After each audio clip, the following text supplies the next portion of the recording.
ಸಿದ್ದರಾಮಯ್ಯ ಕರ್ನಾಟಕದಲ್ಲಿ 2 ಬಾರಿ ಮುಖ್ಯಮಂತ್ರಿ ಆಗಿದ್ದು ಹೇಗೆ? ವರುಣ ವಾರಸ್ದಾರ ಸಿದ್ದರಾಮಯ್ಯ ದೇಶವೇ ಮೆಚ್ಚಿದ ಮುಖ್ಯಮಂತ್ರಿ ಆಗಿದ್ದು ಹೇಗೆ?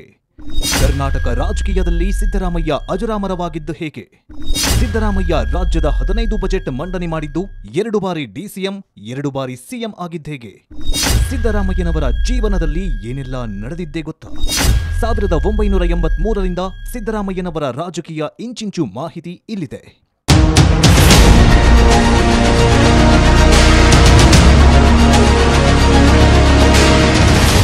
ಸಿದ್ದರಾಮಯ್ಯ ಬರೀ ಕರ್ನಾಟಕದ ಮುಖ್ಯಮಂತ್ರಿಯಲ್ಲ. ಅನ್ನರಾಮಯ್ಯ, ಭಾಗ್ಯರಾಮಯ್ಯ, ಕರ್ಣರಾಮಯ್ಯ ಖ್ಯಾತಿಯ ಸಿದ್ದರಾಮಯ್ಯನವರು ಚರಿತ್ರೆ ರಾಮಯ್ಯ ಆಗಿದ್ದು ಹೇಗೆ? ಕರ್ನಾಟಕದ ಮುಖ್ಯಮಂತ್ರಿಯಾಗಿದ್ದು ಹೇಗೆ? ವರುಣ ವಾರಸ್ದಾರ ಸಿದ್ದರಾಮಯ್ಯ, ಕನ್ನಡ ಮಣ್ಣಿನ ಅಪ್ಪಟ ಗ್ರಾಮೀಣ ಪ್ರತಿಭೆ ಕನ್ನಡ ರಾಮಯ್ಯ. ಸಿದ್ದರಾಮಯ್ಯ ಅಂದ್ರೆ ಈ ಹೆಸರಲ್ಲೇ ಒಂಥರ ಕಿಚ್ಚು, ನಡೆಯಲ್ಲಿ ಗತ್ತು, ಮಾತಿಗೆ ನಿಂತ್ರೆ ಗಮ್ಮತ್ತು, ಜನಸಮೂಹದ ನಾಯಕ, ಜನನಾಯಕ.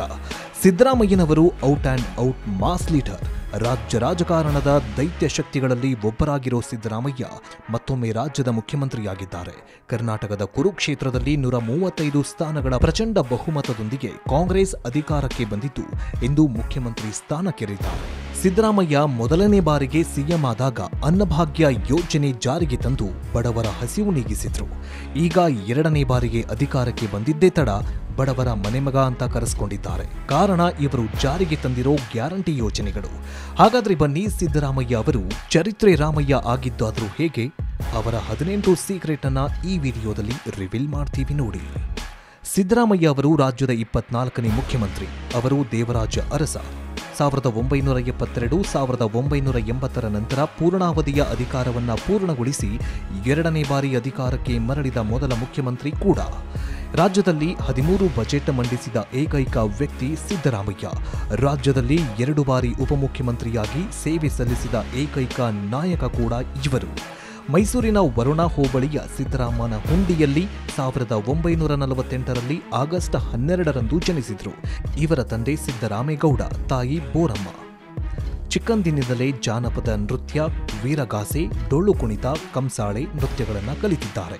ಸಿದ್ದರಾಮಯ್ಯಗೆ ಒಬ್ಬ ಅಣ್ಣ, ಒಬ್ಬ ಅಕ್ಕ, 2 ಕಿರಿಯ ಸಹೋದರರು ಇದ್ದಾರೆ. ತಮ್ಮ ಕುಟುಂಬದಿಂದ ಪದವೀಧರರಾಗಿರುವ ಏಕೈಕ ವ್ಯಕ್ತಿ ಅಂದ್ರೆ ಅದು ಸಿದ್ದರಾಮಯ್ಯ. ಅವರ ಸಹೋದರ ಸಹೋದರಿಯರಲ್ಲಿ ಯಾರೂ 10ನೇ ತರಗತಿಯವರೆಗೂ ಹೆಚ್ಚು ಓದಿರಲಿಲ್ಲ. ಸಿದ್ದರಾಮಯ್ಯನವರ ತಂದೆ ವೈದ್ಯರಾಗಬೇಕು ಅಂತ ಬಯಸಿದ್ರು. ಆದರೆ ದ್ವಿತೀಯ ಪಿಯುಸಿಯಲ್ಲಿ ಅಗತ್ಯ ಅಂಕಗಳನ್ನು ಪಡೆಯಲು ಸಾಧ್ಯವಾಗದ ಕಾರಣ ಅವರಿಗೆ ವೈದ್ಯಕೀಯ ಸೀಟು ಸಿಕ್ಕಿರಲಿಲ್ಲ.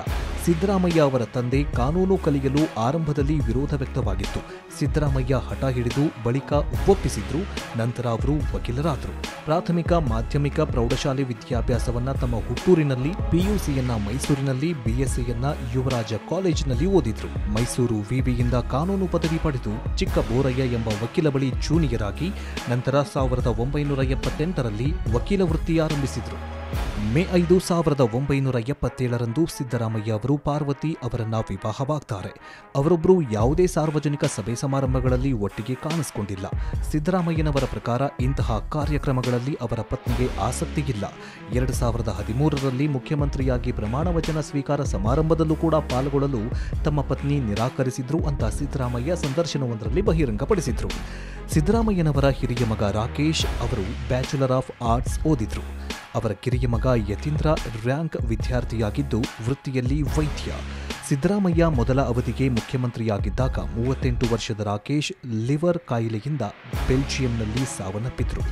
ಚರ್ಮದ ಆರೋಗ್ಯದ ದೃಷ್ಟಿಯಿಂದ ಶುದ್ಧ ಕಾಟನ್ ಪ್ಯಾಂಟ್ ಅಥವಾ ಧೋತಿಯನ್ನೇ ಧರಿಸುವಂತೆ ವೈದ್ಯರು ಸೂಚಿಸಿದ್ರಿಂದ 1992ರ ಬಳಿಕ ಸಿದ್ದರಾಮಯ್ಯ ಧೋತಿ ಮಾತ್ರ ಧರಿಸುತ್ತಿದ್ದಾರೆ. ಬೆಂಗಳೂರಿನ ಅವೆನ್ಯೂ ರಸ್ತೆಯಲ್ಲಿರುವ ಖಾದಿ ಅಂಗಡಿಯಲ್ಲಿ ಇವರು ಬಟ್ಟೆಯನ್ನ ಖರೀದಿ ಮಾಡ್ತಾರೆ. ಸಿದ್ದರಾಮಯ್ಯನವರ ಮೊದಲ ವಾಹನ ಲ್ಯಾಂಬ್ರೆಟ್ಟಾ ಸ್ಕೂಟರ್. ಅವರು ಶಾಸಕ ಮತ್ತು ಸಚಿವರಾದ ನಂತರವೂ ಅದನ್ನ ಬಳಸ್ತಾ ಇದ್ರು. 1983ರಲ್ಲಿ ರಾಜ್ಯ ಚುನಾವಣೆಯಲ್ಲಿ ಭಾರತೀಯ ಲೋಕದಳದಿಂದ ಮೈಸೂರು ಚಾಮುಂಡೇಶ್ವರಿ ಕ್ಷೇತ್ರದಿಂದ ಸ್ಪರ್ಧಿಸಿ ಗೆದ್ದರು. ಭಾರತೀಯ ಲೋಕದಳದಿಂದ ಜನತಾ ಪಕ್ಷಕ್ಕೆ ಸೇರಿದ್ರು. 1985ರ ಚುನಾವಣೆಯಲ್ಲಿ ಜನತಾ ಪಕ್ಷದಿಂದ ಚಾಮುಂಡೇಶ್ವರಿ ಕ್ಷೇತ್ರದಿಂದ ಗೆಲುವು, ಪಶುಸಂಗೋಪನೆ ಸಚಿವರಾಗಿ, ರೇಷ್ಮೆ ಮತ್ತು ಸಾರಿಗೆ ಸಚಿವರಾಗಿ ಕಾರ್ಯನಿರ್ವಹಿಸಿದ್ದಾರೆ. 1989ರ ಕಾಂಗ್ರೆಸ್ ಅಲೆಯಲ್ಲಿ ಚುನಾವಣೆಯನ್ನ ಸೋತರು. ಜನತಾ ಪಕ್ಷ ಹಾಳಾದಾಗ ಜನತಾದಳ ಸೇರಿದ್ರು. 1994ರ ಚುನಾವಣೆಯಲ್ಲಿ ಗೆದ್ದು ಹಣಕಾಸು ಸಚಿವರಾದರು. 1999ರ ಚುನಾವಣೆಯ ಹೊತ್ತಲ್ಲಿ ಜನತಾದಳ 2 ಭಾಗವಾದಾಗ ದೇವೇಗೌಡರೊಂದಿಗೆ ಸೇರಿ ಜಾತ್ಯತೀತ ಜನತಾದಳ ಪಕ್ಷದ ಅಧ್ಯಕ್ಷರಾದರು. 2004ರಲ್ಲಿ ಅತಂತ್ರ ವಿಧಾನಸಭೆ ರಚನೆಯಾದಾಗ ಕಾಂಗ್ರೆಸ್ ಜೊತೆಗೂಡಿ ಸರ್ಕಾರ ರಚಿಸಿದಾಗ 2 ಬಾರಿ ಉಪಮುಖ್ಯಮಂತ್ರಿ ಮತ್ತು ಹಣಕಾಸು ಸಚಿವರಾದರು. 2006ರಲ್ಲಿ ಸೋನಿಯಾ ಗಾಂಧಿಯವರ ಅಂದಿನ ರಾಜಕೀಯ ಕಾರ್ಯದರ್ಶಿ ಅಹಮದ್ ಪಟೇಲ್ ಅವರಿಂದ ಕಾಂಗ್ರೆಸ್ ಸೇರುವ ಪ್ರಸ್ತಾಪ ಬಂತು. 2013ರ ಚುನಾವಣೆಯಲ್ಲಿ ಕಾಂಗ್ರೆಸ್ ಪಕ್ಷದಿಂದ ಮುಖ್ಯಮಂತ್ರಿ ಅಭ್ಯರ್ಥಿಯಾದರು. ಮೇ 13, 2014ರಂದು ಕರ್ನಾಟಕದ 22ನೇ ಮುಖ್ಯಮಂತ್ರಿಯಾಗಿ ಪ್ರಮಾಣ ವಚನ ಸ್ವೀಕರಿಸಿದರು. ಮುಖ್ಯಮಂತ್ರಿಯಾಗಿ ಅನ್ನಭಾಗ್ಯ, ಶಾದಿಭಾಗ್ಯ, ಕ್ಷೀರಭಾಗ್ಯಗಳಂತಹ ಯೋಜನೆಗಳನ್ನು ದಲಿತ ವರ್ಗಗಳ ವಿದ್ಯಾರ್ಥಿಗಳಿಗೆ ಉಚಿತ ಬಸ್ ಪಾಸ್ ನೀಡಿದರು. 2018ರ ವಿಧಾನಸಭಾ ಚುನಾವಣೆಯಲ್ಲಿ ಚಾಮುಂಡೇಶ್ವರಿ ಮತ್ತು ಬಾದಾಮಿ 2 ಕ್ಷೇತ್ರಗಳಲ್ಲಿ ಸ್ಪರ್ಧಿಸಿದರು. ಬಾದಾಮಿಯಲ್ಲಿ ಕಡಿಮೆ ಮತಗಳ ಅಂತರದಿಂದ ಗೆದ್ದರು. ಆಡಿ ಬೆಳೆಸಿದ ಮಗ, ಆಕಾಶದೆತ್ತರಕ್ಕೆ ಬೆಳೆದ ಮಗ, ಹೆತ್ತವರ ಮುಂದೆ ಇಹಲೋಕ ತ್ಯಜಿಸಿದ್ರೆ ಹೊಟ್ಟೆಗೆ ಬೆಂಕಿ ಇಟ್ಟ ಹಾಗಾಗತ್ತೆ. ಅಂದು ಸಿದ್ದರಾಮಯ್ಯ ಅವರ ಮಗ ರಾಕೇಶ್ ಅವರು ನಿಧನರಾದಾಗ ಸಿದ್ದರಾಮಯ್ಯ ಅವರು ಕೊಂದಿದ್ರು. ಇನ್ನು ಕಳೆದ ವರ್ಷವಷ್ಟೇ ಜೊತೆಯಲ್ಲಿ ಆಡಿ ಬೆಳೆದ ಸಿದ್ದರಾಮಯ್ಯ ಸಹೋದರ ನಿಧನವೂ ಕೂಡ ದೊಡ್ಡ ಆಘಾತ ತಂದಿತ್ತು. ಇಂತಹ ಸಾಲು ಸಾಲು ದುಃಖದ ಘಟನೆಗಳನ್ನು ಮೆಟ್ಟಿ ನಿಂತು ಇಂದು ಮತ್ತೆ ಸಿದ್ದರಾಮಯ್ಯ ಸಿಎಂ ಆಗಿದ್ದಾರೆ. ಅಂದು ಸಿದ್ದರಾಮಯ್ಯ ಮೊದಲ ಬಾರಿಗೆ ಪ್ರಮಾಣ ವಚನ ಸ್ವೀಕರಿಸಿದಾಗ ಪುತ್ರ ರಾಕೇಶ್ ಇದ್ರು.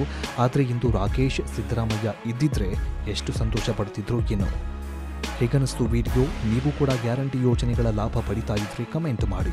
ನೀವೇನಾದರೂ ಸಿದ್ದರಾಮಯ್ಯ ಅವರ ಫ್ಯಾನ್ ಆಗಿದ್ರೆ ಕುತೂಹಲಿಯ ಅಂತ ಕಮೆಂಟ್ ಮಾಡಿ. ಮುಂದಿನ ವಿಡಿಯೋದಲ್ಲಿ ಸಿಗೋಣ.